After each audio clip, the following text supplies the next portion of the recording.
पार्थाय प्रतिबोधितां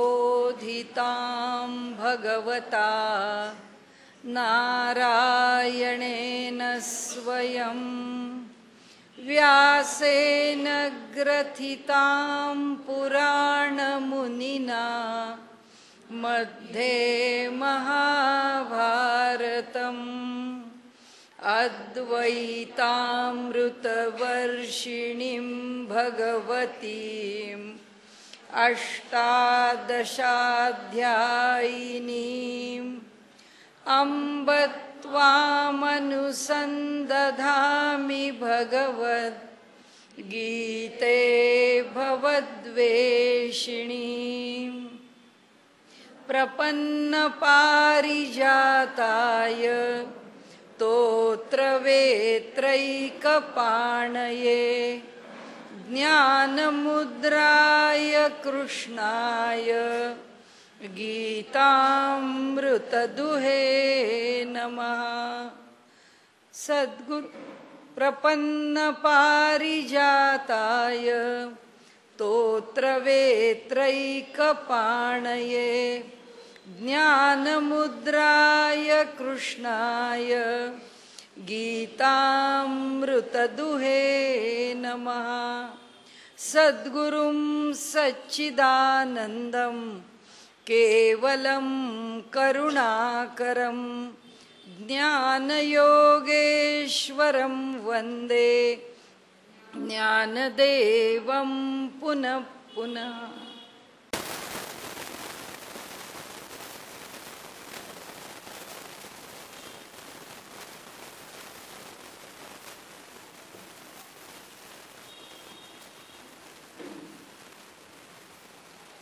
पार्थाय प्रतिबोधितां भगवता नारायणेन स्वयं व्यासेन ग्रथितां पुराणमुनिना मध्ये महाभारतम् अद्वैतामृतवर्षिणीं भगवतीम् अष्टादशाध्यायिनीम् अम्ब त्वामनुसन्दधामि भगवद्गीते भवद्वेषिणीम् प्रपन्नपारिजाताय स्तोत्रवेत्रैकपाणये ज्ञानमुद्राय कृष्णाय गीतामृतदुहे नमः। सद्गुरुं सच्चिदानन्दं केवलं करुणाकरं ज्ञानयोगेश्वरं वन्दे ज्ञानदेवं पुनः पुनः।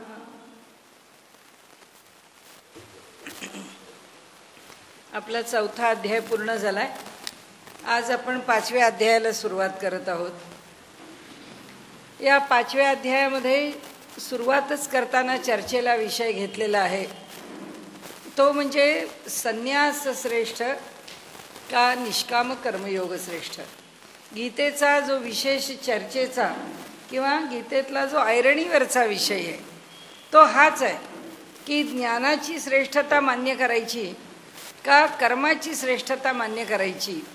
यामध्ये अनेक विचारवंतांनी गीताकारांची निश्चिती आहे, त्यांनी आपल्याला निश्चयाने सांगितलेलं आहे गीतेमध्ये की निष्काम कर्मयोगाचं आचरण केल्याशिवाय ज्ञानमार्गाकडे वळता येतच नाही, किंवा निष्काम कर्मयोगाच्या आचरणामधून ज्ञानमार्गामधून जे प्राप्त होऊ शकतं ते सर्व काही निष्काम कर्मयोगातून प्राप्त होतं। आणि त्यामुळे निष्काम कर्मयोग हा मुळात आहे। ज्ञान प्राप्त होईल त्यानंतर प्राप्त होईल, किंवा दुसऱ्या प्रकारांनी सांगितलं आहे एकम सांख्यम च योगम च य पश्यति स पश्यति। म्हणाले सांख्य आणि योग, ज्ञान आणि कर्म या ज्या दोन परंपरा आहेत या वेगळ्या मानण्याचं कारणच नाही. आणि हे 5व्या अध्यायाचं तत्वज्ञान किंवा भूमिका किंवा भगवंतानी हा विषय कोणत्या स्तरावर मांडलेला आहे. सर्वोपनिषदो गावो दोग्धा गोपाल नंदनहा, सगळ्या उपनिषदांचं दोहन करून जे तत्वज्ञान मांडायचं आहे ते ह्या गीतेमध्ये आहे. तर ते तत्वज्ञान मांडत असताना पहिलंच उपनिषद आहे ईशावास्य उपनिषद. त्या उपनिषदामध्ये ज्ञान आणि कर्म या दोघांचं नेमकं स्थान काय, त्याच्याविषयी आम्ही आमच्या जीवनामध्ये नेमका कसा विचार करावा, त्याचा समन्वयाने विचार करावा, तुटकपणे विचार करावा, म्हणजे वेगळा वेगळा, की आता हा प्रांत ज्ञानाचा आहे, आता हा प्रांत कर्माचा आहे, असा विचार करावा का फक्त एकाने ज्ञानाच्याच मार्गाने जावं आणि एकाने फक्त कर्माच्याच मार्गाने जावं. जो ज्ञानाच्या मार्गाने जातो तो कर्माला दुय्यम मानेल किंवा त्याचा त्याग, कर्माचा न्यासच करायला सांगितला आहे सम्यक, म्हणून तर संन्यास आहे ना. आणि संन्यासाच्या ठिकाणी ज्ञानमार्गाच्या विषयी चर्चा केलेली आहे.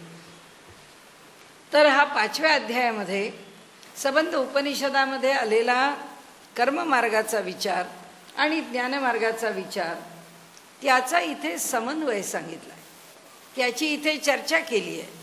त्याविषयी इथे आपल्याला भगवंतानी एक निश्चित असा निर्णय दिलेला आहे आणि त्यामुळे तो निर्णय आपल्याला इथे मिळतो.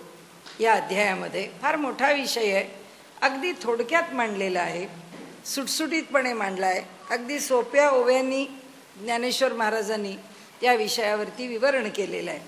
आणि त्यामुळे इथे 5व्या अध्यायामध्ये आज आपण 5वा अध्याय लगेच पाहणार आहोत.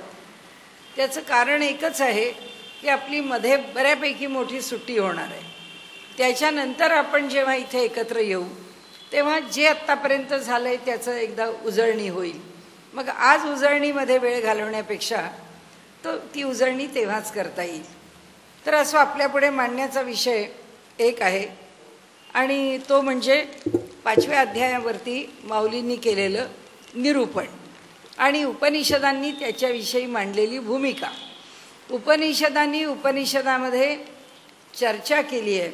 अविद्या मृत्युम तीर्त्वा विद्यया अमृतम अश्नुते, अशा प्रकारचा सिद्धांत मांडून अविद्येनी म्हणजे कर्माच्या पातळीवरती काहीही केल्याने किंवा त्या दिशेने साधन केल्याने विचार केल्याने आम्हाला काय होतं, मृत्युम तीर्त्वा, आम्ही मृत्यूला तरून जातो. तर विद्यया अमृतम अश्नुते, तर विद्येने आम्ही अमृतत्वाची प्राप्ती करून घेतो.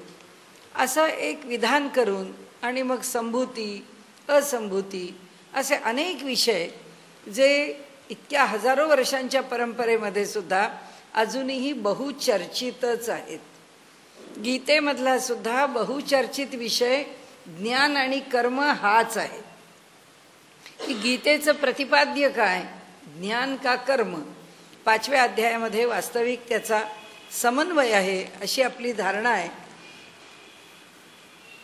पण प्रत्येक परंपरा आपल्या पद्धतीने त्या गोष्टीवरती अधिक प्रकाश टाकते आणि मग अधिक प्रकाशाच्या झोतामध्ये तो विषय आपल्याला अधिक महत्त्वाचा वाटतो. वास्तविक पाहता कुठल्याही प्रकारचा मनामध्ये एक अभिनिवेश किंवा भूमिका जर धरली नाही तर गीतेनी त्यांच्या पद्धतीने त्यांची आणि माऊलींनी ज्ञानेश्वरीमध्ये त्यांच्या पद्धतीने उत्तरं दिलेली आहेत. आपण बघत पुढे जाऊया. अर्जुन उवाच, आपण गेल्यावेळी इथेच थांबलो होतो. संन्यासम कर्मणाम कृष्ण पुनर्योगम च शंससी यत् श्रेय एतयोरेकम तद्मे ब्रूहि सुनिश्चितम. म्हणाले, हे बघ भगवंता, अर्जुन विचारतो आहे, म्हणाले संन्यासम कर्मणाम, म्हणाले कर्माचा संन्यास करून हे कृष्णा, संन्यासामध्ये कर्म टाकलेलं आहे आणि कर्मयोगामध्ये कर्माचा विचार केलेला आहे. म्हणून संन्यासम कर्मणाम या दोनही मार्गांच्या मध्ये कृष्ण पुनर्योगमचे शंससी म्हणाले, तू पुन्हा असं सांगतोस, एकदा सांगतोस की ह्या कर्माचा न्यास करावा आणि ज्ञानमार्गाने जावं, आणि पुन्हा योगाची म्हणजे निष्काम कर्मयोगाची तू भलावण करतोस, तू त्याचं अनुष्ठान करावं असं सांगतोस. यत श्रेय एतयोरेकम तत्मे ब्रूहि सुनिश्चितम. आता यापैकी नेमकं माझ्या श्रेयाचं, माझ्या कल्याणाचं काय आहे तेवढंच मला सांग ना. एकदा कर्माचा न्यास कर, एकदा कर्म टाक आणि ज्ञानाच्या मार्गाने जा, सांख्ययोगाच्या मार्गाने जा असं सांगतोस, आणि एकदा योगाची म्हणजे निष्काम कर्मयोगाची भलावण करतोस. हे असं दुहेरी बोलू नकोस. तुला जे सांगायचं आहे ते निश्चितपणे एकच विषय मला सांग, आणि मग मी नेमकं काय करावं जे मला श्रेयस्कर आहे, जे मला योग्य आहे ते तू सांग. मग पार्थो श्रीकृष्णा ते म्हणे, हा हो हे कैसे तुमचे बोलणे, एक होय तरी अंतःकरणे विचारू ये. मग पार्थ म्हणजे अर्जुन श्रीकृष्णाला म्हणतो, अरे हे असं कसं काय तुम्ही बोलता बुवा. म्हणाले, एक होय तरी अंतःकरणे. म्हणाले, बोलण्यामध्ये जर एकवाक्यता असेल, एक होय तरी, जर त्याच्यामध्ये जर एकवाक्यता असेल तर अंतःकरणे विचारू ये. तर अंतःकरणामध्ये त्याच्याविषयी विचार करता येतो, त्याच्याविषयी काही चिंतन करता येतं. मागा सकळ कर्माचा संन्यासू. एकदा मागे म्हणाले, तू आम्हाला सांगितलंस की सगळ्या कर्माचा संन्यास करा, सम्यक न्यास करा, कर्म ठेवून द्या. तुम्हीची निरोपीला होता बहुवसू. म्हणाले, तुम्ही काही एका प्रकाराने नव्हतं सांगितलं, अनेक प्रकारांनी कर्मन्यास कसा करावा, कर्माचा संन्यास कसा करावा हे तुम्ही अनेक प्रकारांनी आम्हाला स्पष्ट करून सांगितलं होतं. तरी कर्मयोगी केवी अतिरसू पोखी तसा पुढती. आता एवढं कर्मसन्यासाविषयी सांगितल्यानंतर आता पुन्हा म्हणाले तुम्ही असं कसं कर्मयोग केवी अतिरसू. म्हणाले, तुम्ही त्या कर्मयोगाला पुन्हा असं अतिरिक्त महत्त्व कसं देता. तुम्ही आता अतिशयोक्तीने अतिशय महत्त्व देऊन त्याच्यावर भर देऊन तुम्ही पुन्हा कर्मयोग कसा प्रतिपादित करता. अतिरसू कर्मयोगी केवी पोखितसा पुढती. म्हणाले, त्या ठिकाणी त्याला पोखितसा तुम्ही तो विषय पुष्ट करता, त्या विषयाला स्थान देता, तुम्ही तो विषय अधिक महत्त्वाचा म्हणून आमच्या पुढे मांडता. अशा प्रकारे त्या पोखितसाचा अर्थ घेता येईल. तुम्ही आम्हाला उत्तेजना देता, तुम्ही आम्हाला स्फूर्ती देता, तुम्ही आम्हाला ते करण्याकरता उद्युक्त करता. जे एकदा कर्म करू नका असं सांगता आणि पुन्हा कर्माचीच भलावण करता. म्हणाले, ऐसे व्यर्थ हे बोलता. असं दुहेरी बोलता तुम्ही, असं दोन्ही बाजूनी बोलता. आम्हा नेणतयाची या चित्ता. जे आम्ही जाणत नाही असे आम्ही नेणते जे आहोत, अज्ञानी जे आहोत, त्यांच्या चित्ता आपुलिये चाडे अनंता उमजू नोहे. ही जी तुमची मांडणी आहे, ही जी तुमची आवड आहे, आपली चाड, तुम्ही ज्या पद्धतीने विषय मांडता आहात त्या पद्धतीमुळे काय होतं, आम्हालाच विषय समजत नाही, काय करावं हे आम्हाला समजत नाही, आम्ही संभ्रमित होतो. ऐसे एक सारा ते बोधिजे. तर त्यामुळे ऐक काय कर, तर एक सारा ते बोधिजे, एकच काहीतरी निश्चित अशा निष्कर्षाला येऊन आम्हाला नेमकं हे कर एवढंच सांग, बाकी काही सांगू नको. तरी एकनिष्ठजी बोलीजे, एकनिष्ठची निश्चितपणाने सांग. हे आणखी काय सांगीजे तुम्हा प्रती. म्हणाले, हे आणखीन तुम्हाला मी सांगावं असं काही आहे का. तरी याची लागी तुमते म्या राऊळासी विनविले होते. आपल्या राजवाड्यामध्ये तुम्हाला पूर्वीसुद्धा मी एकदा हेच सांगितलं होतं की तुम्ही अनेक वेळा कर्तव्याची भाषा बोलता, तुम्ही अनेक वेळा मी कसा व्यवहार करता याच्याविषयी मला समजावून सांगता. तेव्हा तुम्ही जे जे काही मला समजवत होतात त्या सगळ्या वेळी मी तुम्हाला हीच गोष्ट सांगत होतो आणि पुन्हा पुन्हा सांगत होतो की अहो, मला तुम्ही जे सांगायचं आहे ते निश्चितपणे एकच सांगा, पुन्हा पुन्हा वेगळा विषय का सांगता. म्हणून ते म्हणतात, तरी म्हणाले याची लागी तुमते म्या राऊळासी विनविले होते. जे हा परमार्थू ध्वनिते न बोलावा. म्हणाले काय सांगितलं होतं तेव्हा मी आपल्याला, की परमार्थाचा उहापोह किंवा परमार्थाचं स्पष्टीकरण विवरण सरळ सरळ करा, आम्हाला स्पष्ट समजेल असं करा. ध्वन्यर्थानी म्हणजे ज्याच्यातून अर्थ ध्वनित होतो अशा प्रकारच्या वाक्यांनी करू नका. अरे वा, तुमचं बरं चाललंय वाटतं असं वाक्य बोललं की आता याचा अर्थ काय समजावा. समोरच्या माणसाला असं वाटतं की हा मनुष्य आपल्याला उपहासाने, हा मनुष्य आपल्याला चेष्टेने कधी बोलणार नाही, कारण तो त्याचा स्वभाव नाही. पण त्याच्या तोंडून हे वाक्य ऐकलं आणि त्या वाक्याचे जे चढउतार आहेत, त्याची जी उच्चार पद्धती आहे, शब्दांची फेक आणि भाव आहे, तो ऐकला की असं वाटतं हे वाक्य सरळ आहे का वाकडं आहे. मला काय बोलायचं आहे ते सरळ बोला, वाकडं बोलायचं असलं तर वाकडं बोला, सरळ बोलायचं असलं तर सरळ बोला. आणि त्याला आपण ध्वन्यर्थ म्हणतो, की हा परमार्थ तुम्ही ध्वन्यर्थाने की जे बोलावं त्याच्यामधून काही शोधून घ्यावं. आता हे कशाकरता उत्तर आलं? हे उत्तर आलं आपल्याकडे जी उपनिषद आहेत त्यामध्ये ऐतरेय उपनिषदाचा विषय आहे. त्या विषयात असं म्हटलंय, परोक्ष प्रिय हा देवा. देवतांना त्यांची स्तुती केलेली, त्यांच्याबद्दल बोललेलं, हे असं प्रत्यक्ष भगवंता तू किती दयाळू आहेस रे, भगवंता तू किती आमच्यावरती उपकार केलेस रे, खरोखरच तुझे उपकार कसे फेडावेत आम्हाला समजत नाही. मला भगवंताला असं आवडत नाही. भगवंता त्या प्रल्हादाकरता तू किती कष्ट उठवलेस, भगवंता तू त्या ध्रुवबाळाकरता किती कष्ट घेतलेस. त्यांच्यासारख्या त्या लहान मुलाला, त्या आज्ञजीवाला, प्रल्हादासारख्या राक्षसवंशामध्ये जन्माला आलेल्याला, त्याच्या घराच्या ठिकाणी विचार केला तर त्याची पार्श्वभूमी किती भिन्न आहे. अशा भिन्न पार्श्वभूमीवर तो तुझा भक्त व्हावा आणि त्याच्यावर इतकी अनेक संकटं येऊन पडावीत, त्या संकटांना तोंड देत त्यांनी तुझी भक्ती समृद्ध करावी, त्या भक्तीला उत्कटता यावी, ती इतकी यावी की तो तुझ्याकरता जीव प्राण देण्याकरता तयार व्हावा आणि मग त्याच्याकरता तू धावून यावंस. असा त्या प्रल्हादाकरता, असा त्या ध्रुवाकरता धावून येणारा परमात्मा माझ्याकरता का बरं धावून येत नाही? मी इतका दुबळा आहे का? मी इतका पापी आहे का?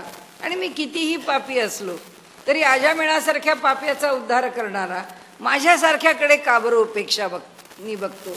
माझ्याकडे का बरं तो दयेच्या भावानी पाहत नाही? नामदेव महाराज म्हणतात, पतित पावन नाम ऐकून आलो मी द्वारा, पतित पावन न होती म्हणून जातो माघारा. कारण तू असा आहेस म्हणाले भगवंता, घेसी तेव्हा देसी ऐसा अससी तू उदार. आधी घेतोस म्हणला आमच्याकडून आणि मग देतोस, कशाला तुला उदार म्हणावं? आम्ही जगातला विनिमय ह्याच्यापेक्षा बरा करतो. आम्ही म्हणाले क्रेडिटवर पुष्कळ लोकांना पुष्कळ गोष्टी देतो, तू आम्हाला काहीच देत नाहीस. हे जे भगवंताची स्तुती आहे, ही स्तुती जी केलेली आहे प्रत्यक्ष नाही, म्हणजे उर्दूमध्ये ही बोलण्याची पद्धत पुष्कळ आहे. उर्दूमध्ये असं म्हटलं जातं की विचार क्या आपका हाल कैसा है, असं कोणी विचारत नाही. म्हणाले उर्दू मनुष्य आहे किंवा उर्दू भाषेतून विचारायचं की आपलं कसं काय बरं चाललंय ना, तर म्हणाले तो म्हणतो आपके दुश्मनों का हाल तो बहुत बुरा होगा. म्हणजे तुमच्या दुश्मनांचा हाल बहुत बुरा आहे म्हणजे आपका हाल बहुत अच्छा होगा. ही पद्धत आहे, ही देवांना आवडते. इथे अर्जुन म्हणतो भगवंता तुला काय आवडत असेल त्याच्याशी मला काही घेणं देणं नाही आहे. हे ध्वन्यर्थाने एखादा विषय तू आमच्या पुढे मांडतोस, आम्हाला नको येते. म्हणाले तो हा परमार्थू ध्वनी ते न बोलावा, तू ध्वन्यर्थाने बोलू नकोस, ज्याच्यामध्ये इम्प्लाइड मिनिंग आहे, ज्याच्यामध्ये गर्भित अर्थ आहे, ज्याच्यातून अर्थ काढायचा आहे, असा विषय नको आम्हाला सांगू तू.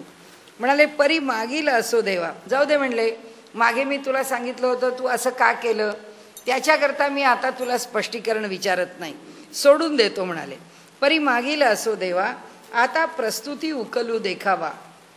म्हणाले आता मात्र परमार्थ या ठिकाणी प्रस्तुत म्हणजे आता तुम्ही उकल करून दाखवावा. इथे सांगे दोही माझी बरवा मार्गू कवण. आणि आता या दोन मधला कोणता मार्ग नेमका योग्य आहे तो तुम्ही आम्हाला सांगावा. म्हणाले, जो परिणामीचा निर्वाळा, अचुंबी तू ये फळा, आणि अनुष्ठिता प्रांजळा सावियाची.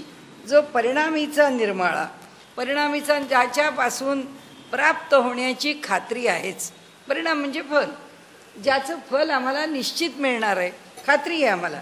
निर्वाळा, अचुंबित ये फळा, अगदी अचूक फळ प्राप्त होईल. जे तू सांगशील नेमकं तशाच फळाची प्राप्ती होईल. आणि अनुष्ठिता प्रांजळा सावियाची, आणि अनुष्ठान करायला पण सहज सोपं पाहिजे. फार कठीण अनुष्ठान देऊ नकोस.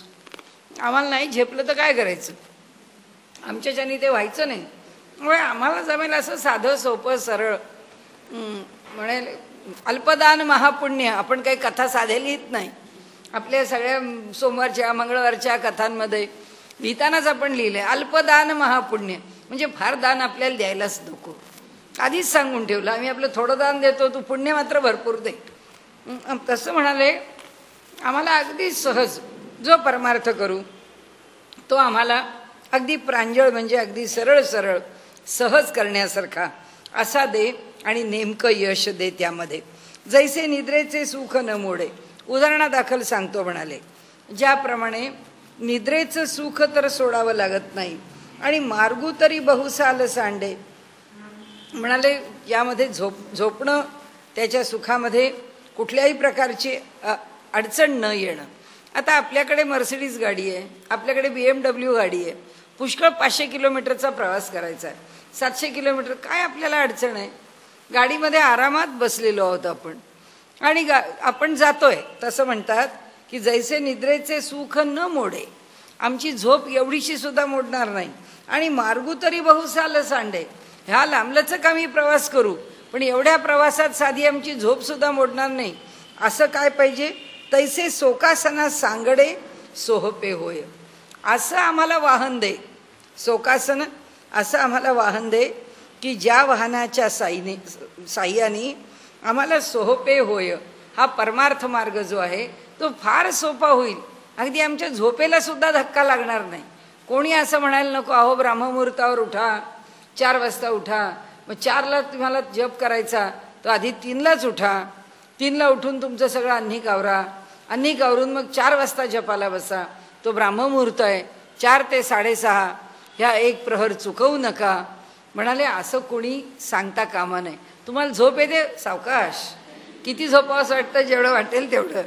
किती नाम घ्यावंसं वाटतं, अगदी थोडं, तेवढंच घ्या. म्हणाले, अर्जुन म्हणतो, इतकं सगळं सोपं सोपं आम्हाला सांग तू. जैसे निद्रेचे सुख न मोडे, आणि मार्गू तरी बहुसाल सांडे, तैसे सोकासना सांगडे सोहपे होय. असं वाहन दे की ज्या वाहनात बसल्यानंतर कुठलं एवढंसं सुद्धा आम्हाला त्या ठिकाणी तडजोड करावी लागणार नाही, काही स्वीकारावं लागणार नाही, त्रास होणार नाही. येणे अर्जुनाचे बोले देवो मनी रिझले. हे अर्जुनाचं बोलणं ऐकून देवाला मोठा संतोष झाला, आनंद वाटला. मग होईल ऐके म्हणितले संतोषोनिया, अत्यंत प्रसन्न होऊन त्यांचं मन शांत झालं, प्रसन्न झाले, आणि म्हणाले, ऐक मी काय सांगतोय ते. देखा कामधेनू ऐसी माये, सदैवा जया होये, तो चंद्रूही परीला हे खेळावया. अहो पहा, म्हणाले, ज्याच्या ठिकाणी कामधेनू हीच माता म्हणून लाभलेली आहे त्याला सदैवा जया होय, ती माता ज्याला सदैव उपलब्ध आहे, तो चंद्रूही, तो चंद्रसुद्धा परीला हे खेळावया, तो प्राप्त होईल. पण कशा करता? खेळायला. चेंडूसारखा चंद्र प्राप्त होईल. पाहे पा शंभूची प्रसन्नता, तया उपमन्यूची या आरता, काय क्षीराब्धी दूध भाता देईजेची ना. म्हणाले, तो जो प्रसंग आहे पुराणामधला तो सांगितला इथे. म्हणाले, भगवंताची कृपा व्हावी आणि त्याला तो क्षीराब्धी किंवा क्षीरसागर त्याच्या ठिकाणी प्राप्त व्हावा, तैसा औदर्याचा कुरुठा. तसं तू औदार्याचं घर आहेस. कृष्ण आपू झाली हा सुभटा, जो स्वतःहून सुभटा, अत्यंत पराक्रमी. भट म्हणजे पराक्रमी, सुभट म्हणजे अत्यंत पराक्रमी. ही पेशव्यांना मिळालेली ते मूळचे भट, ते भट कसे झाले एवढे पराक्रमी म्हणून. आणि सुभट, त्या सुभटांना म्हणाले कृष्ण आपू जाहलिया सुभटा, तो स्वतः वश झालेला आहे का सर्व सुखाचा वसवटा. आणि एवढंच नाही तर काय सांगू म्हणाले आपल्याला, जो कृष्ण सगळ्या सुखांचं वसतिस्थान आहे तोची नो हावा. म्हणाले आता तोच जर प्राप्त झाला तर आता बाकी काय होऊ नये, सगळंच होईल. जे मागाल ते होईल, मग काय होणार नाही, सगळं काही होईल. तर चमत्कारू हे कोण बोलताय, ज्ञानदेव बोलतायत. हे मधलीच 2 ओवी ज्ञानदेवांची आहे. तर चमत्कारू कायसा, आता ज्ञानदेवांचंच चालू आहे. गोसावी लक्ष्मीकांता ऐसा. इथे काय विशेष काय म्हणाले, हे काय अघटित आहे असं वाटतं का चमत्कार म्हणजे, हे काही अघटित नाही. कारण गोसावी म्हणजे गुरु, तो कोण आहे, लक्ष्मीकांता ऐसा, जो लक्ष्मीचा पती आहे असा हा भगवान श्रीकृष्ण त्याचा स्वामी आहे. आता आपुलिया सुवेसा मागावा की. मग आता इतकं जर वैभव आपल्यासमोर उभं आहे तर आपल्याला काय जे पाहिजे आहे ते मोकळ्या मनाने मागून घ्यावं. जे भगवंता कसं मागू, मागितलं तर देशील का, आता देशील का घेशील का कशाला पाहिजे, आता जे पाहिजे ते मागावं, भगवंतानी ते द्यावं. म्हणून ते म्हणतात सुवेसा मागावा की. म्हणून अर्जुने म्हणितले, म्हणून अर्जुनाने मागितलं. ते हासोनी येरे दिधले. तर भगवान श्रीकृष्णाने त्यांनी जे मागितलं ते हसून त्याला दिलं. तेची सांगेन बोलिले काय कृष्ण. भगवान म्हणतात तू जे मागितलंयस ना तेच तुला सांगणार आहे. तुला जे सोपं तत्वज्ञान पाहिजे ना, तुला जी सोपी अध्यात्माची प्राप्ती पाहिजे ना तीच सांगतो असं म्हणून आता हे इथे ज्ञानेश्वर म्हणतात. पुढची अर्धी ओवी, ते हासोनी येर दिधले. अर्जुनाने मागितलं म्हणून अर्जुनी म्हणितले, म्हणून अर्जुनाने म्हटलं मागितलं द्या मला. कृष्णाने सांगितलं ते हासोनी येरे दिधले, कृष्णाने हसून त्याला ते दिलं. आता ज्ञानेश्वर म्हणतात तेची सांगेन बोलिले काय कृष्णे. आता मी तेच सांगणार आहे म्हणाले तुम्हाला की कृष्ण अर्जुनाला काय म्हणाला. आता ते मी सांगायला सुरुवात करतो. श्री भगवान उवाच संन्यासः कर्मयोगश्च निःश्रेयस करावुभौ तयोस्तु कर्मसन्न्यासात कर्मयोगो विशिष्यते. म्हणाले संन्यासः कर्मयोगश्च, संन्यास आणि कर्मयोग म्हणजे कर्माचा त्याग आणि निष्काम कर्मयोग. म्हणाले निःश्रेयस करावुभौ, याच्यामध्ये विशेष लाभाचं काय आहे तर नक्कीच कर्मयोग आहे. कर्माच्या त्यागापेक्षा कर्माचा अवलंबच श्रेयस्कर आहे. तयोस्तु कर्मसन्न्यासात कर्मयोगो विशिष्यते. या दोघांच्यामध्ये तू विचारतो आहेस की काय मला परलोकाला, काय मला निःश्रेयसाला, काय मला परमार्थाला, काय मला मोक्षाला प्राप्त करून देण्याला अधिक जवळचं आहे. तर म्हणाले तुला निश्चितच सांगतो की तयोस्तु कर्मसन्न्यासात कर्मयोगो विशिष्यते. कर्मसन्न्यासापेक्षा कर्मयोग हा विशेषत्वानी श्रेष्ठ आहे, हे तू लक्षात घे. तो म्हणेगा कुंती सुता हे संन्यास योग विचारिता मोक्ष कर तत्वता दोन्हीही होती. आता त्यावेळी तो म्हणतो म्हणजे भगवान श्रीकृष्ण म्हणतो की अरे कुंती पुत्रा हे संन्यास योग विचारिता मोक्ष कर तत्वता. हा जो संन्यास योग आहे हा कर्मत्यागाचा जो योग आहे तो योग तत्वतः मोक्ष प्राप्त करून देणार आहे, तो मोक्षाकडेच घेऊन जाणार आहे. दोन्हीही होती. पण म्हणाले या दोघांच्यामध्ये डावं उजवं कमी जास्त काही नाही. मोक्ष कर तत्वता दोन्हीही होती, दोन्हीही मोक्षाकडे घेऊन जाण्यासारखीच आहेत. हे संन्यास योग विचारिता. तू जर विचारशील की संन्यास योग जास्त श्रेष्ठ आहे का, नाही नाही म्हणाले दोन्ही जे आहेत ते सारखेच आहेत. तरी जाणा नेणा सकळा हा कर्मयोगू कीर प्रांजळा जैसी नाव स्त्रिया बाळा तोय तरणी. म्हणाले कसं आहे तरी सुद्धा जाणकार आहे, ज्ञानी आहे आणि एखादा भोळा आहे. समर्थांचा शिष्य आहे बिचारा भोळाराम, भोळाच आहे, काही कळत नाही आहे, अज्ञानी आहे. ज्ञानी शिष्य आहेत समर्थांचे, त्यांच्या कल्याण स्वामींच्या सारखे श्रेष्ठ शिष्य आहेत, केशव स्वामींच्या सारखे असे श्रेष्ठ श्रेष्ठ शिष्य आहेत. पण त्याच्यामध्ये कल्याण स्वामींना विशेष प्राप्त झालं आणि भोळारामाला प्राप्त झालं नाही असं नाही झालं. सगळे सारखेच आहेत म्हणाले. जाणते शिष्य आहेत, त्यांची परीक्षा वेगळी आहे. अरे खालून सज्जनगडावरती न्यायचं तर ते हांडे ठेवलेलेच आहेत तिथे. हे एवढेले 2 हांडे आधी खांद्यावर घ्यायचे आणि कल्याण स्वामींनी खालून तो गड चढून पाणी आणायचं वरती. आणि असे काय 2 हांडे एकदा एक चक्कर मारून भागायचं नाही. तेव्हा काय गडाला जायला पायरी नव्हती, डोंगर चढून जायचं, डोंगर उतरून यायचं आणि असे हंडेच्या हंडे पाणी आणायचं आणि गडावरची सोय करायची. असं मोठं कष्टकर जीवन होतं. समर्थांच्याकडे काय सगळे एकापेक्षा एक सेवेला राहिलेले. आता शिवाजी महाराजांचे गुरु राजगुरू असल्यामुळे वैभव आहे, मग त्या वैभवात जेवायला खायला काय. आम्ही नेहमी असं विनोदाने आपल्याकडे म्हटलेलं आहे की हा प्रवचनकार काय कीर्तनकार काय त्याचं बरं चालतं. म्हणाले जो देवाचं नाव घेतो त्याच्यामध्ये अनायासे 3 गुण आहेत. राम नाम में 3 गुण है. कोणते गुण आहेत? खाने को मिलता अच्छा.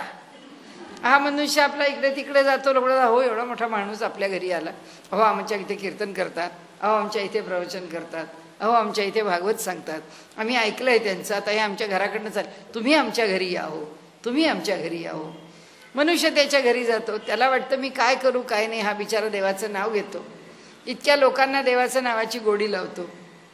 मला खाणे को मिलता अच्छा, त्याचं बरं चालतं, लोक त्याला खायला प्यायला भरपूर देत असतात. सब लोग लगत पाव. म्हणाले आणखीन लोक नमस्कार करतात. आता काय करणार, हा त्या व्यासाच्या गादीवरच बसलाय, त्यामुळे वास्तविक पाहता लोकांचा नमस्कार त्या गादीला आहे, पण ह्याला वाटतं आपल्याला सगळे नमस्कार करतात. म्हणाले सब लोग लगत पाव. पण आता ह्याचं इंगित ज्याच्यात आहे ती तिसरी गोष्ट आहे म्हणाले रामनामाची. आगे वैकुंठ जाव के न जाव. कारण तिथं गेल्यावर ह्याचं काय व्हायचं इथे खाली लोकांना कळणारच नाही. त्यामुळे जाईपर्यंत ह्याचं बरं चालतं. आता त्यांनी इथे म्हटलं की असं समर्थांच्याकडे राहायला लोक काही कमी नव्हते. ते सगळे समर्थांना सांगायचे, काय सांगावं समर्थ, आपल्या दासबोधाची आम्हाला काय गोडी आहे. आम्ही आठवड्याच्या आठवड्याला पारायण करतो, कोणी म्हणतं आमचं महिन्याच्या महिन्याला पारायण आहे, कोणी म्हणतं रोज आम्ही ते वाचतो, सारखं विवरण करतो. असं एकापेक्षा एकानी दासबोधाची महती आणि त्याचा स्वाध्याय समर्थांना फार विवरण करून सांगावं. समर्थ म्हणाले ठीक आहे, चांगली गोष्ट आहे.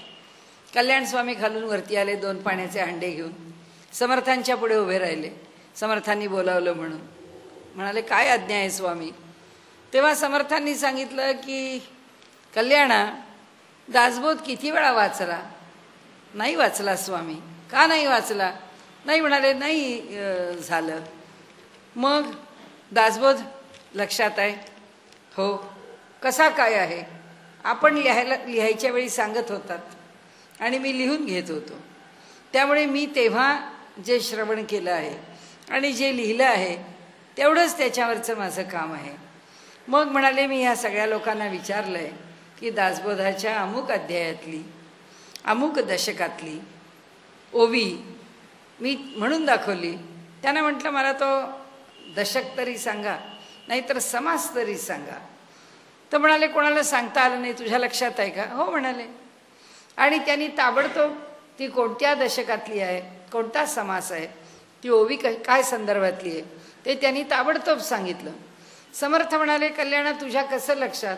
ते म्हणाले का नाही, लिहिताना मी ऐकतच होतो ना आणि माझ्या हाताने लिहितच होतो, त्यामुळे माझ्या स्मरणात आहे म्हणाले. ते सगळे खजील झाले. त्यांना वाटलं समर्थ अंतर्ज्ञानी आहेत, त्यांना माहिती आहे की ह्याला रोज डाळ आणि गूळ शिजवून एवढ्या मोठ्या तुपाबरोबर खुराक खायला दिला जातो. हे लोक म्हणायचे हा बरा आहे, ह्याला म्हणाले एवढं चांगलं खायला मिळतं, आम्हाला कोण रोज असं पुरण खायला देणार आहे, हा खातो आम्हाला देत नाही. समर्थ म्हणाले घ्या आता. समर्थ काही बोलले नाहीत त्याच्यावर, पण सगळे लोक गप्प बसले. असं जाणत्यांचा एक वर्ग आहे. नेणत्यांचा वर्ग आहे त्या भोळ्या रामाचा. सगळ्या लोकांना असे सगळे डाळगप्पू शिष्य समर्थांच्या जवळ काही कमी नव्हते. त्या सगळ्या शिष्यांना असं वाटायचं की हा भोलाराम फार समर्थांच्या मर्जीत आहे, हा फार समर्थांच्या पुढे पुढे करतो, तर ह्याची एकदा फजिती केली पाहिजे. त्यांनी शिवाजी महाराजांना सांगितलं. अहो म्हणाले, कसला हा? म्हणाले, समर्थांना विडा पाहिजे होता.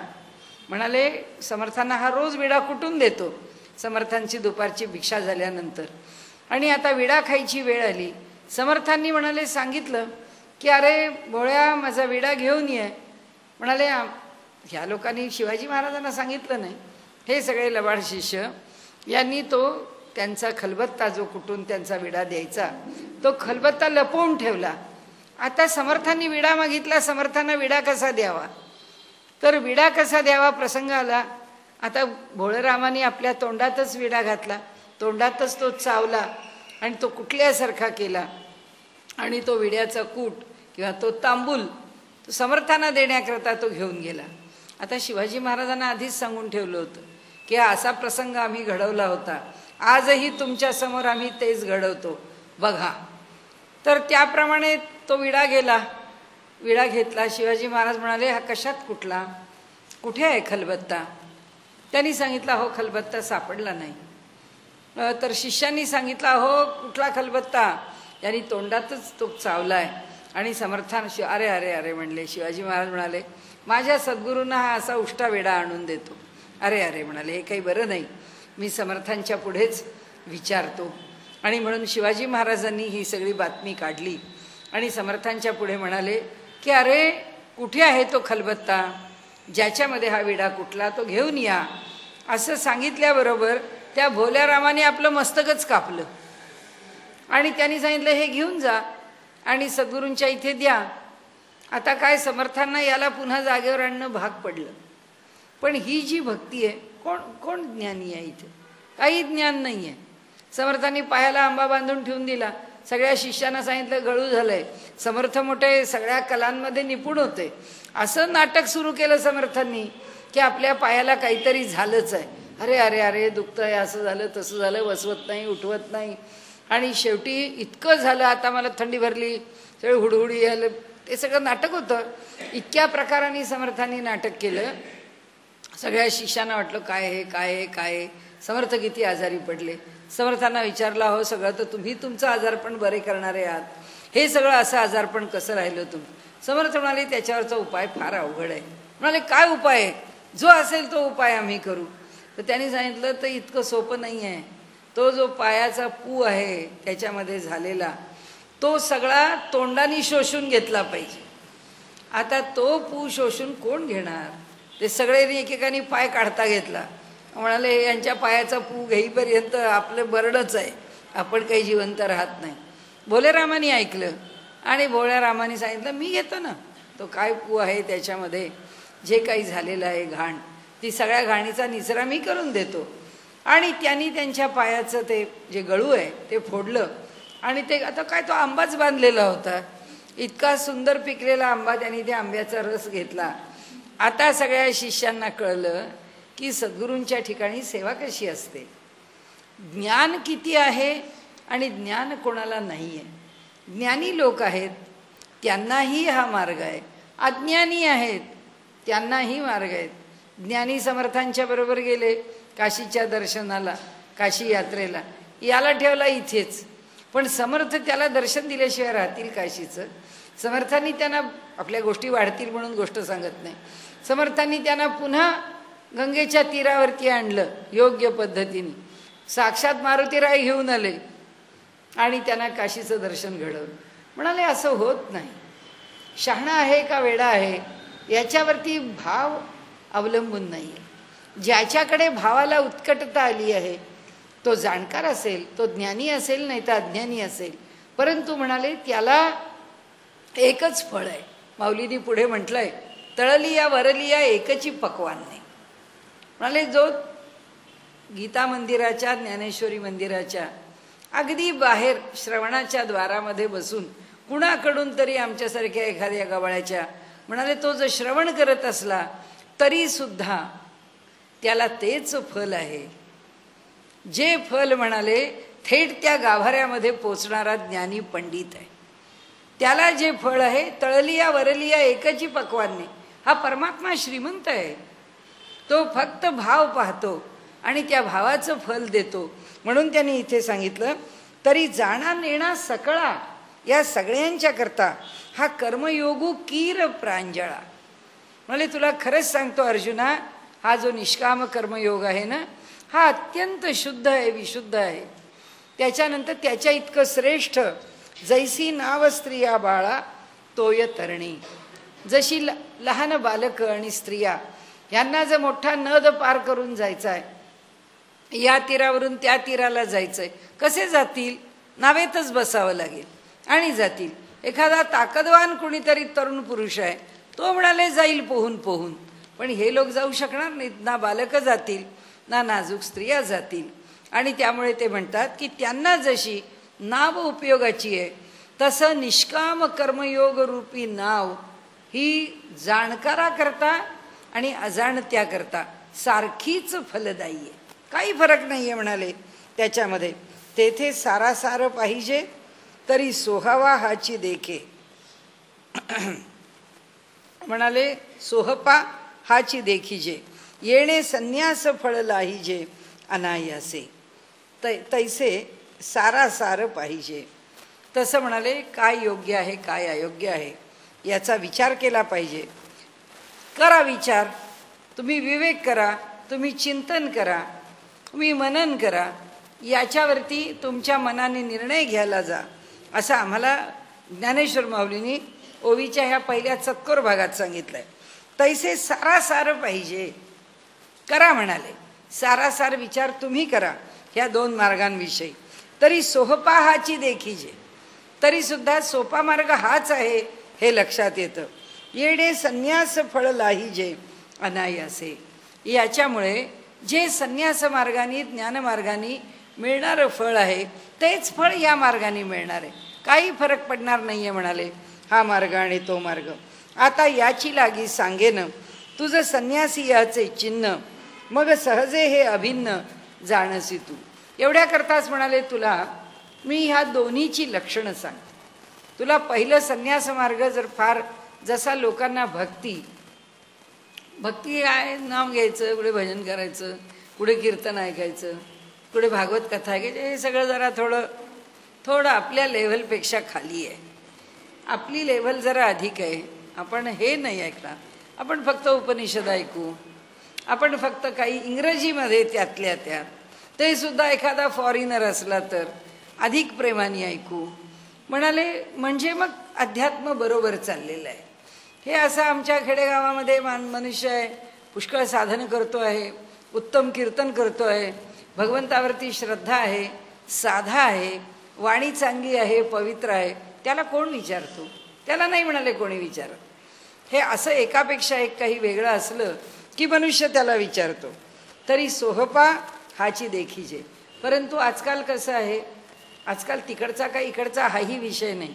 आजकाल भक्तीचा मार्ग हा आउटडेटेड आहे.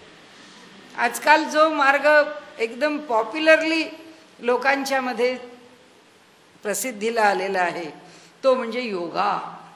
आता सगळीकडे फक्त योग हा एकच मार्ग शिल्लक आहे, तो जीवनाचा तारणहार आहे.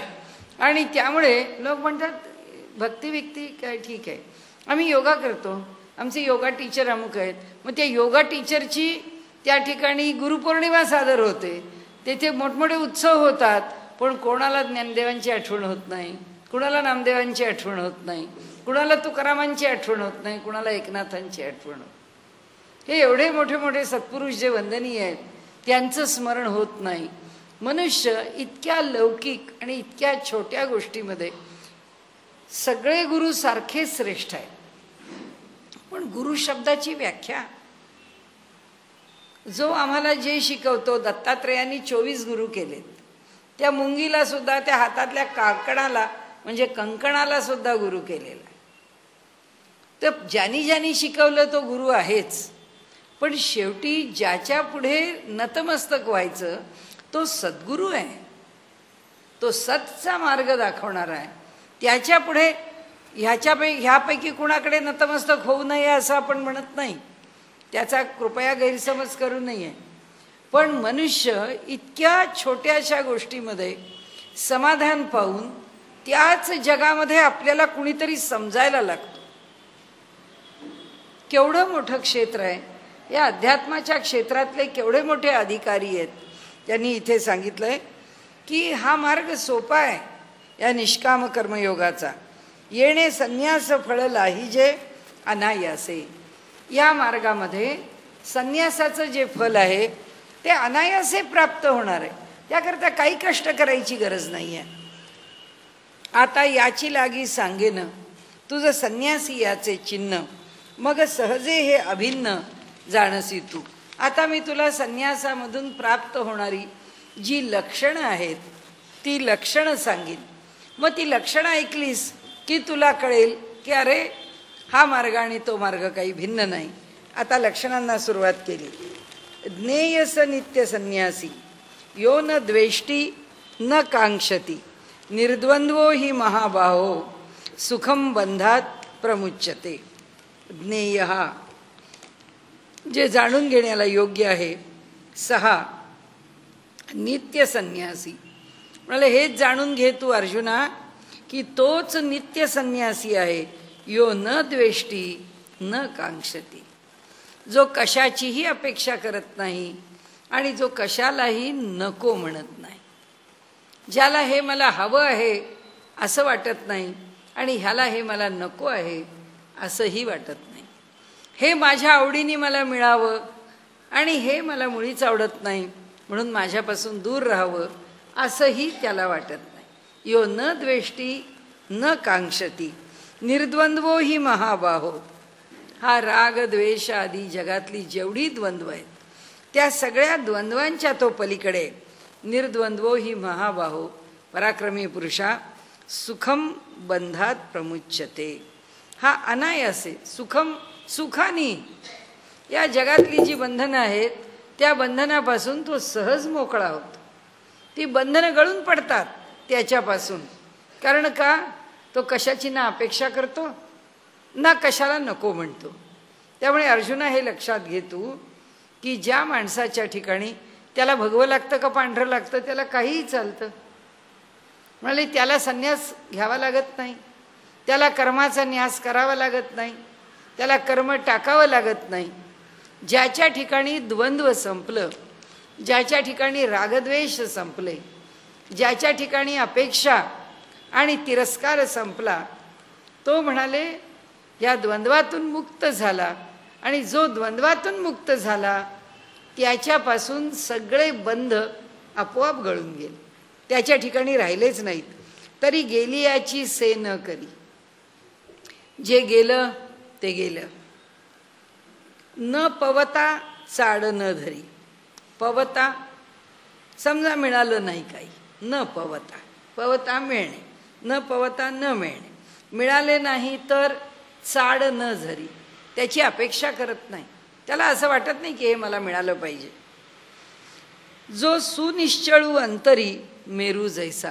ज्याचा अंतरंग कसं आहे मेरू पर्वतासारखं आढळ आहे. म्हणजे मनामध्ये एकदा विचार आपल्याही मनात येतात, कारण प्रत्येकाच्या अंतःकरणात सात्विकता आहे. अंतःकरण हे सत्वगुणांनीच बनलेलं आहे. मग आमच्या या अंतःकरणामध्ये सात्विकता काही उत्पन्न होतच नाही असं नाही होते. एक क्षण असा येतो बस हे सगळं कोणाला तरी देऊन टाकावं. काय बिघडलं, आपल्याला काय करायचं आहे.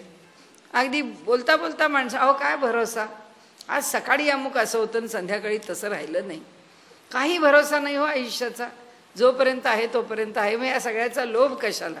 जाऊ दे, हे सगळं सगळं जाऊ दे. ह्या सगळ्याचा मला संग्रह करण्याची आवश्यकता नाही, याचा मला मोह नाही असं एक क्षणभर येतं.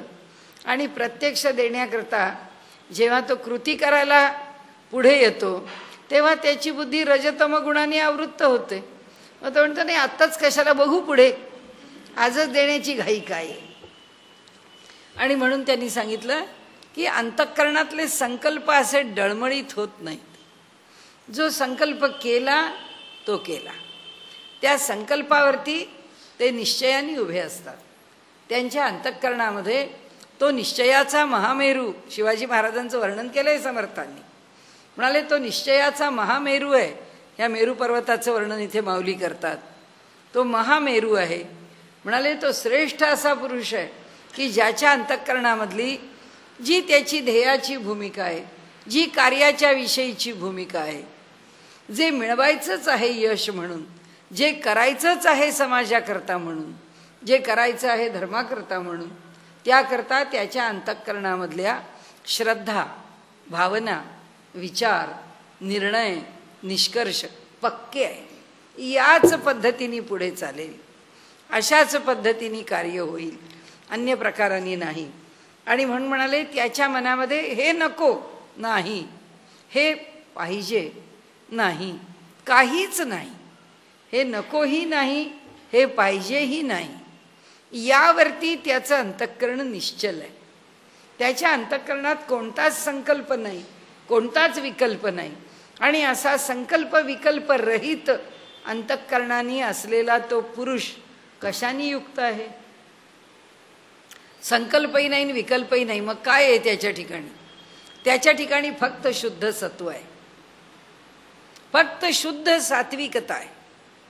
की ज्या शुद्ध सात्विकतेला संकल्प विकल्प या द्वंद्वाचा स्पर्श नाही, असा पुरुष आहे तो. आणि ही स्थिती कशी आहे? कायमची आहे. म्हणून तो निश्चयाचा महामेरू आहे. इथेही माऊली म्हणते तो सुनिश्चळू अंतरी मेरू जैसा, जसा मेरू पर्वत आहे तसा.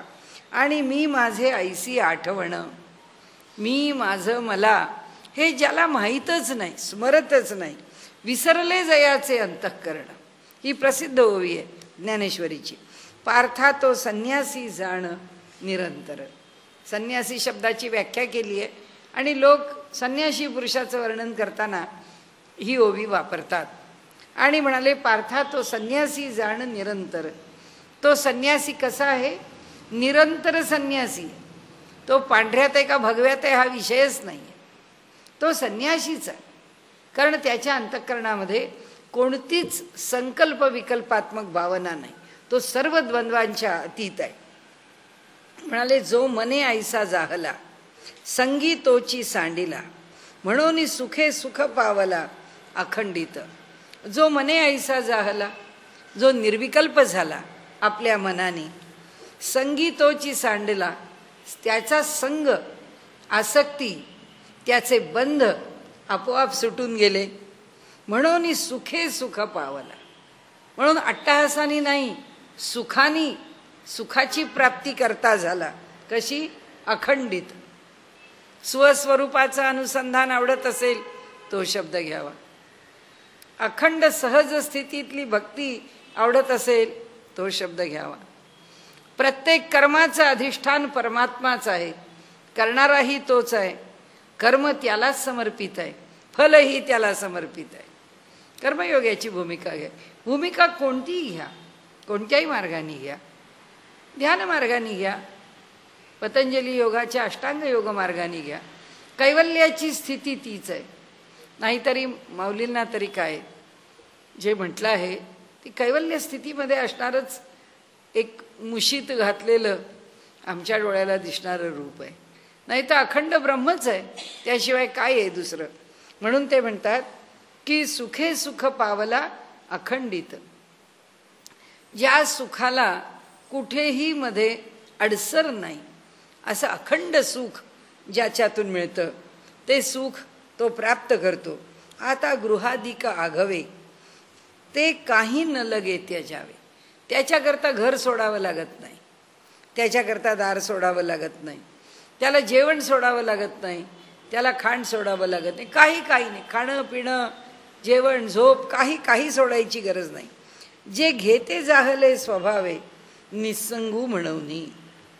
म्हणाले जे मन आहे ते कसं झालं? जे घेते झाले स्वभावे. जे मन आहे तर मन स्वाभाविकरित्या निसंगू म्हणवनी, ते निसंग झालेलं आहे, ते त्याच्या मूळ भावाला आलेलं आहे. ते जे चित्त आहे ते चित्त, चित्ताच्या भाषेमध्ये बोलायचं तर अक्लिष्ट वृत्तीमध्ये आहे. त्या चित्ताला डोळ्यांनी जर पाहता येत आहे, त्या देहाला कानाने जे ऐकू येतं आहे तर ते केवळ शुद्ध सत्वात ऐकू येत आहे, ते केवळ शुद्ध सत्वात पाहत आहे, ते केवळ शुद्ध सत्वात व्यवहार करत आहे. म्हणाले त्याला ह्या जगाच्या कोणत्याही द्वंद्वांचा संपर्क राहिला नाही. म्हणून तर भगवंतांनी अर्जुनाला सांगितलं ना, त्रैगुण्य विषया वेदा निस्त्रैगुण्यो भव अर्जुन. म्हणजे निर्द्वंद्व नित्य सत्वस्थ, दोन्ही नित्य सत्वस्थ ती स्थिती आहे. नित्य कशात आहे? तो सत्वगुणात आहे. का सत्वगुणात आहे? कारण त्याच्या ठिकाणी संकल्प विकल्प राहिले नाही. संकल्प विकल्प राहिले नाहीत म्हणून काय राहिलं नाही? संग राहिला नाही, म्हणजे आसक्ती राहिली नाही, म्हणजे बंधन राहिलं. व्यवहार चालू राहिला. त्या व्यवहाराला नाव काय दिलं? अक्लिष्ट वृत्ती, सात्विक वृत्ती, नित्य सत्वस्थ स्थिती असं म्हणून त्याचं वर्णन केलंय. आता ते म्हणतात देखे अग्नी विझोनी जाये, मग जे राखोंडी केवळू होय, तैते कापुसे गिवसूये जियापरी. म्हणाले अग्नीचा भडका उडलेला आहे, त्याच्यात इंधनं घातलेली आहेत, लाकडाची असतील आणखीन काही असेल. जे काही इंधन घातलंय त्या इंधनाची राख झालेली आहे. ती जी इंधनाची राख आहे ती राख आता कशी आहे?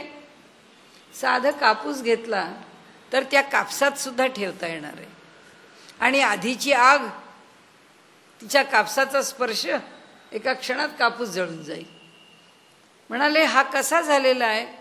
कोणताच संग, कोणतीच आसक्ती, कोणतंच द्वंद्व याला पकडू शकत नाही.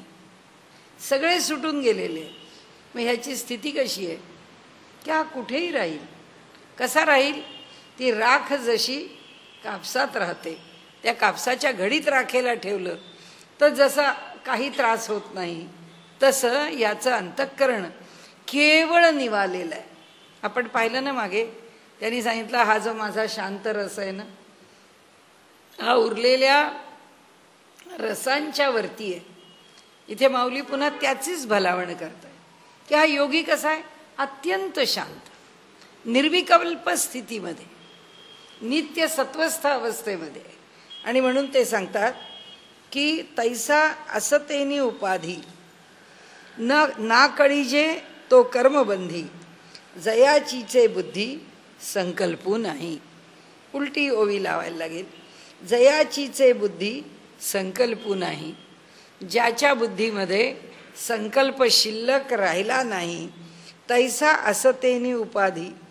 आता तो जो राहतो तो उपाधीत आहे, देह आहे, जेवतो आहे, रात्री झोपतो आहे, खातो पितो, बोलतो, येतो जातो, प्रवास करतो, सगळं काही आहे. तैसा असतेनी उपाधी. उपाधीमध्ये असून सुद्धा काय होतं? ना कळीजे तो कर्मबंधी.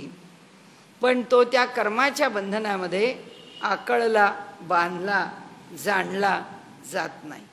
कर्माचं बंधन त्याला जाणू शकत नाही, त्याला पकडू शकत नाही, त्याला अडकवू शकत नाही. कुणाला?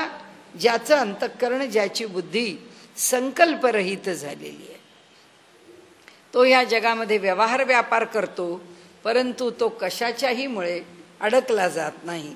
म्हणून कल्पना जै सांडे, तैची गा संन्यासू घडे. संन्यासाची अगदी सोपी व्याख्या, जशी वर केली तशीच खाली. काय म्हणतात? ज्याची कल्पना संपली तो संन्यासी झाला. कल्पना संकल्प विकल्प, कल्पना वृत्ती, ज्याचे वृत्ती तरंगच संपले. वृत्तीचे तरंग कशाशी निगडीत आहेत? हवं नकोशी निगडीत आहेत, संकल्प विकल्पाशी निगडीत आहेत. मग आता हा नित्य सत्वस्थ होतो तेव्हा तो वृत्ती तरंगावर व्यवहार करत नाही. तो केवळ त्या सात्विक अशा स्थितीमध्ये त्याचा देह स्वाभाविक व्यवहार करतो. आणि म्हणून त्यांनी इथे सांगितलं, म्हणून कल्पना जै सांडे, तैची गा संन्यासू घडे.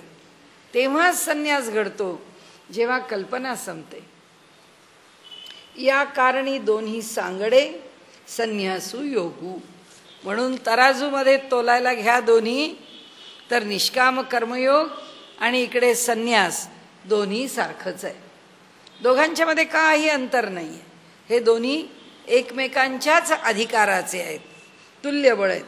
सांख्य योगो पृथक बाला प्रवदन्ति न पंडिताः एकम अपि अस्थितः सम्य गुणयोर विंदते फलम. सम्यक उभयोर विंदते फलम. म्हणाले सांख्य योगो पृथक बालाः. सांख्य आणि योग हे वेगळे आहेत. हे कोण बोलतं? आमच्यासारखा अज्ञानी बोलतो. आमच्यासारखा वेडा मनुष्य होतो, म्हणतो बाबा तो ज्ञानाचा मार्ग केवढा अवघड, तो ज्ञानमार्ग काय आम्हाला कळायचं, आम्हाला आपलं साधा भक्ती मार्ग बरा, असं आम्ही म्हणतो. आम्ही म्हणतो साधं आपलं काय रोजचं दैनंदिन जीवन आहे ते आपलं सामान्य पद्धतीने बरं चाललं, पुष्कळ झालं. इथे ते सांगतात सांख्य योगो पृथक बाला. सामान्य मनुष्य ज्ञानाचा मार्ग आणि योगाचा म्हणजे निष्काम कर्मयोगाचा मार्ग एकमेकांपासून भिन्न आहेत असं समजतात. प्रवदन्ति न पंडिताः. म्हणाले पण ज्ञानी पुरुष जे आहेत ते मात्र त्यामधला भेद जाणतात. एकम अपि म्हणाले ह्यातल्या एकाच जर त्याच्यामध्ये जर आम्ही राहिलो स्थितः, आम्ही त्यामध्ये जर डटून राहिलो, त्याचा जर आम्ही अभ्यास करत राहिलो, संन्यास मार्गाचा अभ्यास केला तरी तेच फल आहे. म्हणाले इथे भक्तीच्या अध्यायात पण भगवंत सांगतात ना, क्लेशोधिकतरस्तेषाम अव्यक्तासक्त चेतसाम. म्हणाले ठीक आहे, अव्यक्ताची उपासना करण्याची ज्याला हौस आहे त्यांनी जरूर करावी, पण त्याला अधिक क्लेश आहे. करायचंय काय त्या क्लेशात पडून? हे सहज सोपं आहे. ते म्हणतात नाही, ज्याला हौसच आहे की भगवा घ्यावं किंवा कर्माचा संन्यास करावा आणि साधन करावं, त्यांनी करावं. पण निष्काम कर्मयोगाच्या साधनामध्ये जो डटून राहिला, जो स्थिर राहिला, जो खंबीरपणे उभा राहिला, जो धैर्याने त्याचं आचरण करत राहिला, ते म्हणतात सम्यक उभयोर विंदते फलम. म्हणाले सम्यक त्याचा अभ्यास झाला, सम्यक त्याचा अवलंब झाला, सम्यक साधन केलं गेलं. सम्यक म्हणजे योग्य, सर्व बाजूनी योग्य, सर्व बाजूनी विचार करून जर त्याचं साधन झालं तर दोनही मार्गाची जी फलं आहेत ती त्याला प्राप्त होतात. संन्यासी झाला म्हणून काय झालं? त्यालाही प्रवृत्तीचं फल प्राप्त आहे. प्रवृत्त मार्गाचा झाला म्हणून काय झालं? त्यालाही निवृत्ती मार्गाचं फल प्राप्त आहे. एरवी कारण काय आहे, हे दोन मार्ग आहेत. आपण सुरुवातीला त्याच्याच करता त्याची पार्श्वभूमी मनात ठेवली की प्रवृत्ती आणि निवृत्ती ह्या दोन गोष्टी एकमेकांपासून अलग नाही आहेत. या दोन गोष्टी एकत्रच आहेत. फक्त कधीतरी प्रवृत्ती प्रधान असते, निवृत्ती त्याच्या पार्श्वभूमीवर असते. तर कधी निवृत्ती प्रधान असते, प्रवृत्ती त्याच्या मागे लपलेली असते. एवढाच फक्त फरक आहे. जरी संन्यासी असला तरी सुद्धा दुपारी 12 वाजता भोजनाकरता कुठंतरी जातोच. आमच्या उत्तर काशीसारख्या ठिकाणी तर दुपारी 12चा संन्यासी कशाला? तरुण मुलं संन्यास घेतात. त्या मुलांना भोजनाची संध्याकाळी पंचायत होते. संबंध उत्तर काशीमध्ये कुठे लंगर नव्हतं संध्याकाळ करता, पण संन्याशांकरता संध्याकाळचं लंगर सुरू झालं. आणि सगळ्या डोंगरात राहणारा संन्यासी संध्याकाळची भिक्षा घ्यायला सुद्धा आश्रमात येतो. म्हणजे प्रवृत्ती सुटली का? भगवन नेसलं तरी सुद्धा भोजनाकरता संन्यासी येतोच भोजन स्वीकारायला. आम्ही कितीही प्रवृत्तीपर जीवन जगत राहिलो तरी त्याच्यामध्ये त्यागाशिवाय प्रवृत्तीपर जीवन जगू शकत नाही. मी काय वाटेल ते खरेदी करीन. किती खरेदी करून आणशील? किती आणशील? जे आणशील त्याला कुठेतरी मर्यादा येईल, अनेक कारणांनी येईल. म्हणजे प्रवृत्तीला सुद्धा निवृत्तीचं त्याला एक झालर आहे. प्रवृत्तीला सुद्धा निवृत्तीची एक पार्श्वभूमी आहे. त्याशिवाय प्रवृत्ती सुद्धा यशस्वी होऊ शकत नाही. आणि म्हणून आमच्या उपनिषदांचं म्हणून भगवंताचं मत सुद्धा असंच आहे की प्रवृत्ती आणि निवृत्ती, ज्ञान आणि निष्काम कर्मयोग या दोनही गोष्टींच्या ठिकाणी एक समन्वय आहे आणि तो समन्वय पंडितांना माहिती आहे.